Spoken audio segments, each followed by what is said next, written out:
Hey, welcome to this season of Mark MMBASS TV, and here we are in the summer doldrums. Going to show you a couple of ways to catch these fish in hot water, techniques that are just hot water specific. Stay tuned, we're going to catch some in the heat.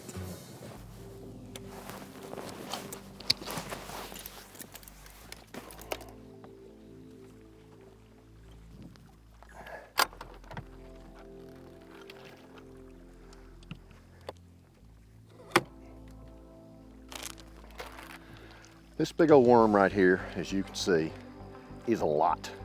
It's big, it's meaty, it's a big meal. So to rig it, I pull this little bit of plastic off from the mold. I rig the tail up on it so that I've got a lot of vibration from this big rage thumping tail.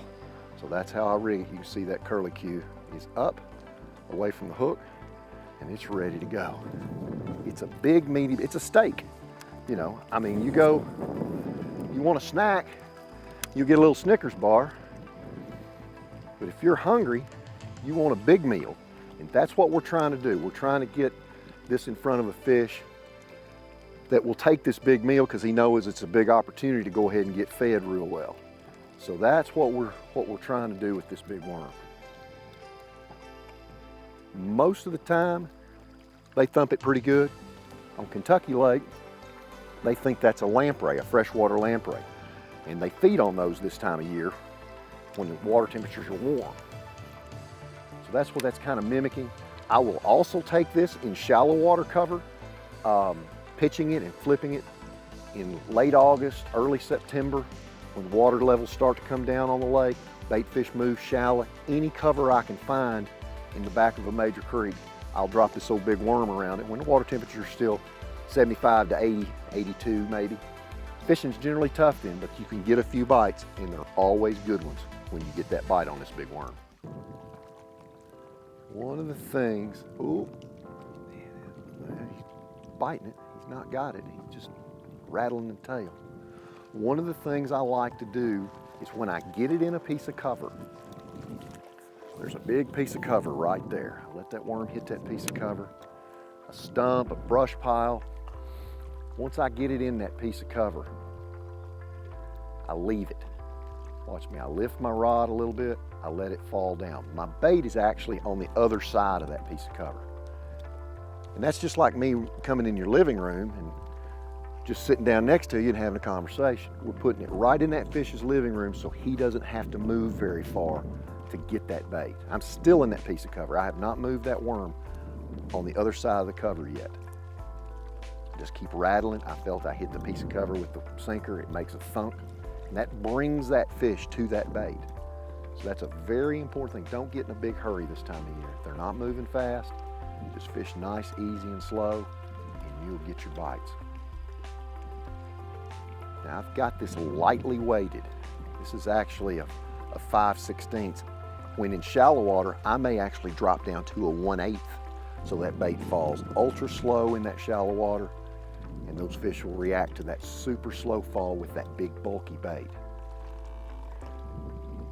Oh, there's one. Missed him.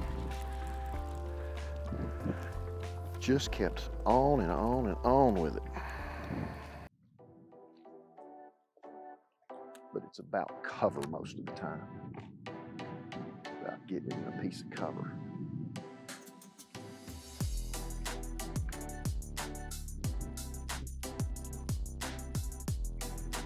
It could be the shade of the boat dock, it could be the pilings of the dock, whatever it is, you'll be suspended up in the water column this time of year because the water's so hot. You'll get some stratification of the water. You'll get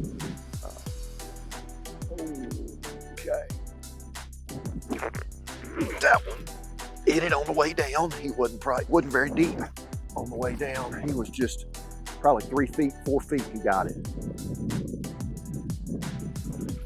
Yes, he got that old worm. Pull now. Pull now.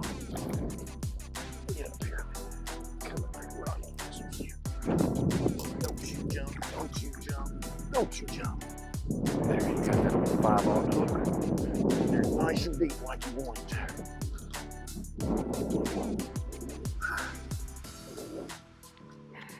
Get off the bank here. Golly, that's the way you want it hooked. Pliers, get that one out. Man.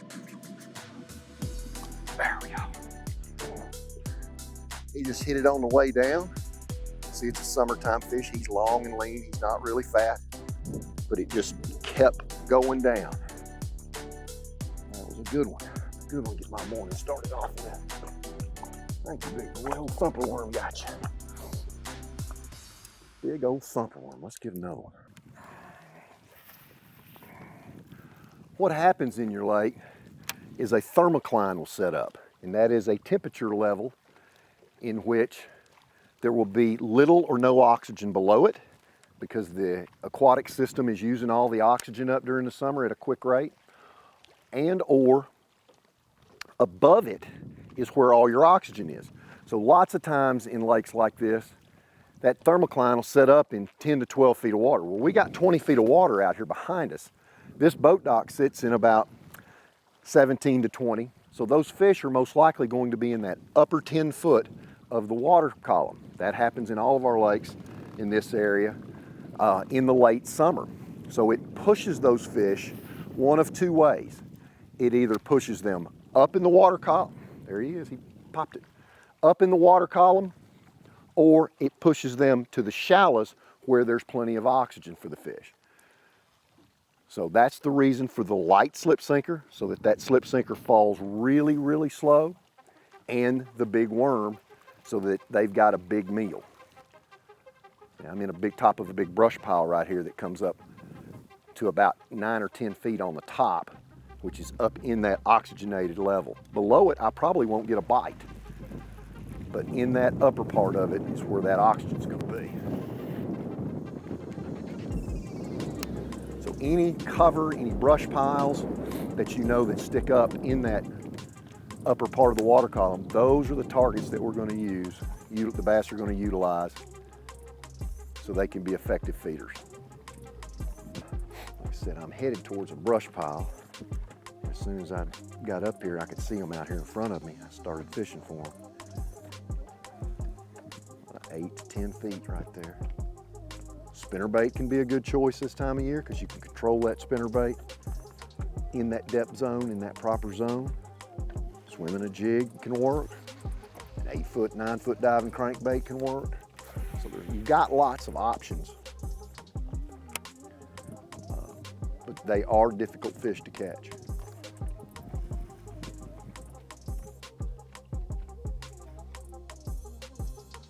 Came out of it. Keep that bait in contact with the cover. That is the key thing. Just keep it in that cover as long as you possibly can.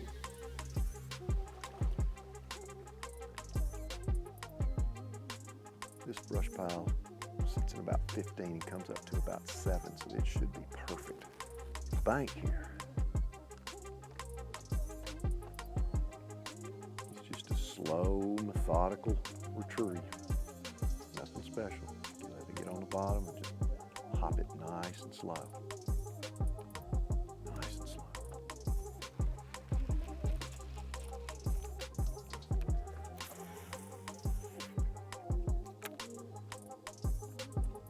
Ooh, goodness gracious. Little bitty tail grabber's got it then. He popped it.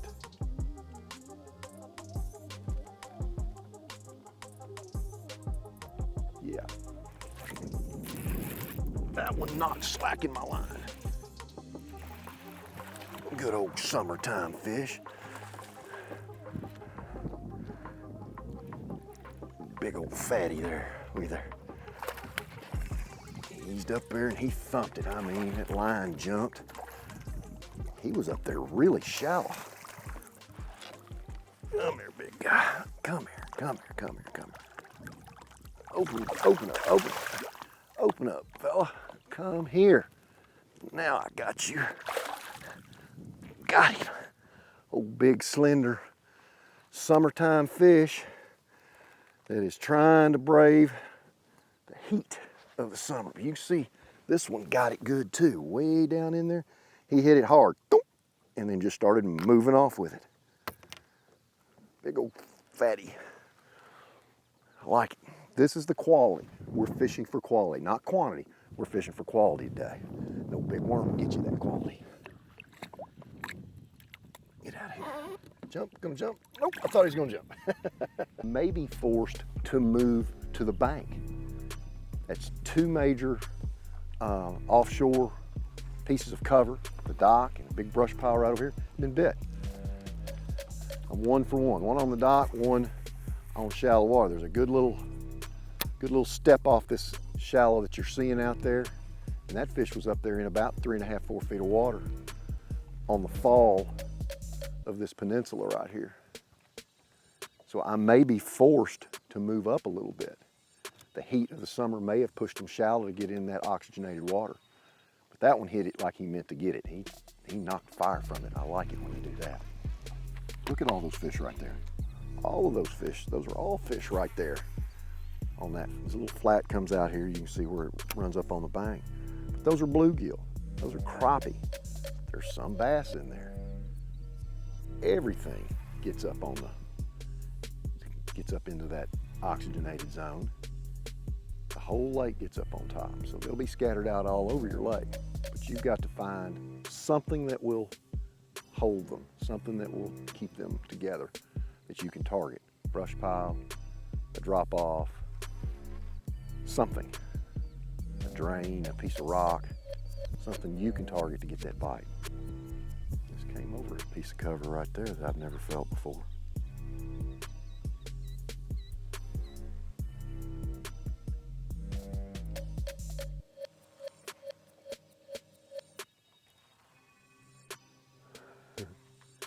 Those little guys are just running off. Yeah, I'm gonna go ahead and set the hook. I knew it was a little one. He'd rattle it and drop it, and rattle it and drop it, and the bait would fall, and the bait would fall. This lake has had one heck of a good spawn this year. And those little guys are very aggressive. There must be a bunch of them in here. Yes. I went to hop it and he had it. To hop that worm up just a little bit and he got it. I don't have a good hook set on this one. Maybe the hook got him anyway. Well, he's mad. Come here, big guy. You thought you were gonna get away with that big worm, didn't you? Come here. Come on, get up here. Come here to me.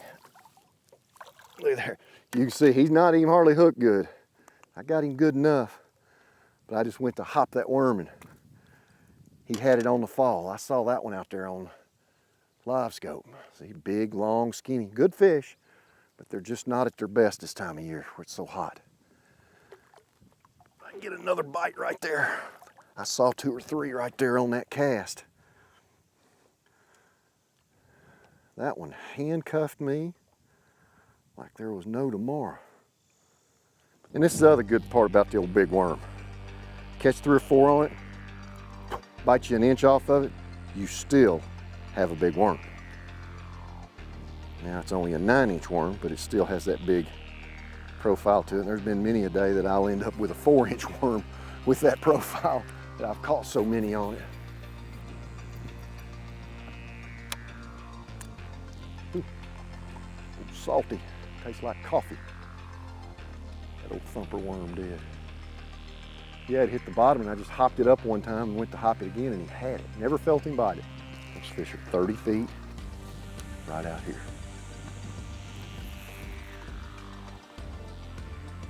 It's in the zone right there. That is a big school of fish. Big old school of fish. There's the drop, there's the flat. They've moved out right out there. What I do, that transducer, that live scope transducer is on my trolling motor. So I'm using my trolling motor to scan around to pinpoint that. Along the top of the unit, another one that I just hopped it up one time and he took off swimming with it. Come here, fella, easy. Watch that old big old hook there. I don't want that in my hand.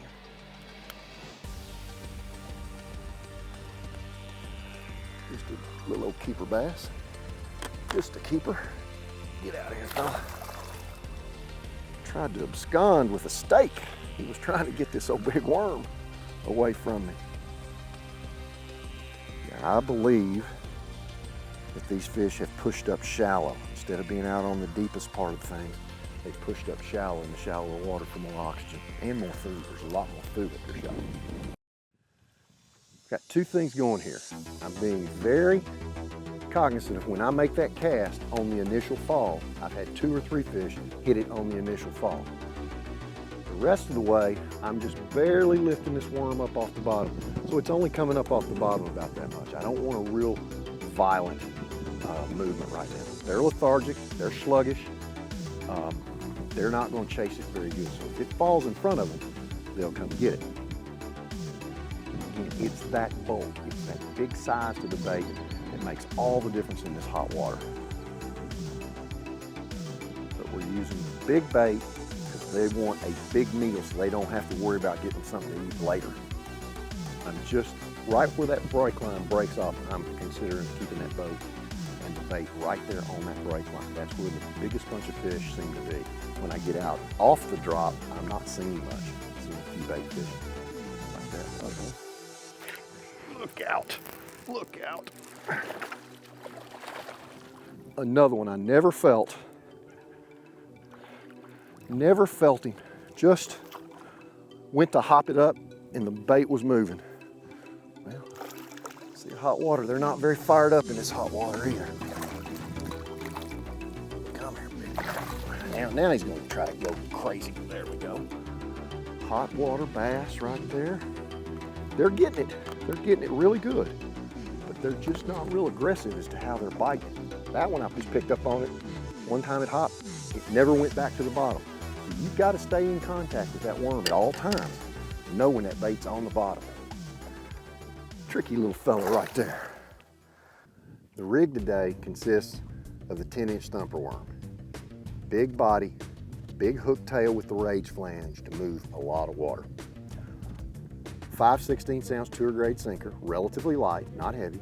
I do have a bobber stop and a 5/0 Gamakatsu, just rigging a Texas rig.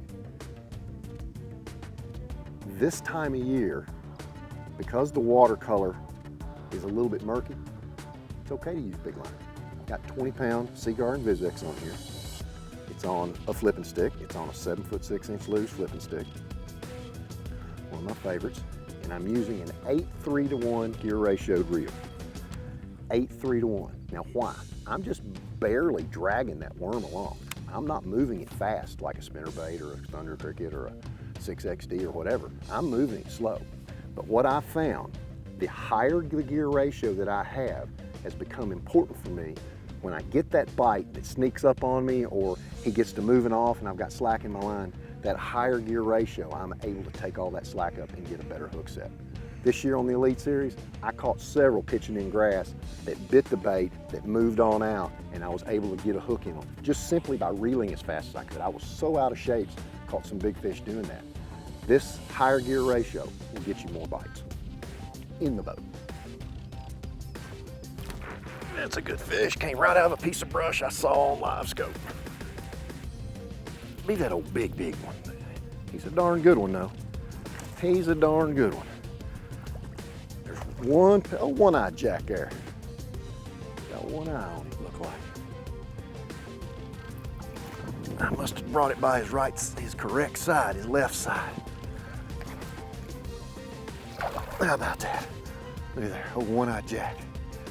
All right, hot day today. Fishing was pretty good. Join us next time to learn more about how to catch these things on Mark Menendez Bass TV. We'll see you on the next tournament trail.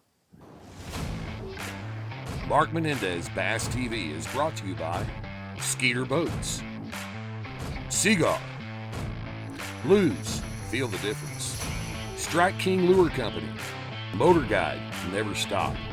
Closed captioning provided by Die Safe.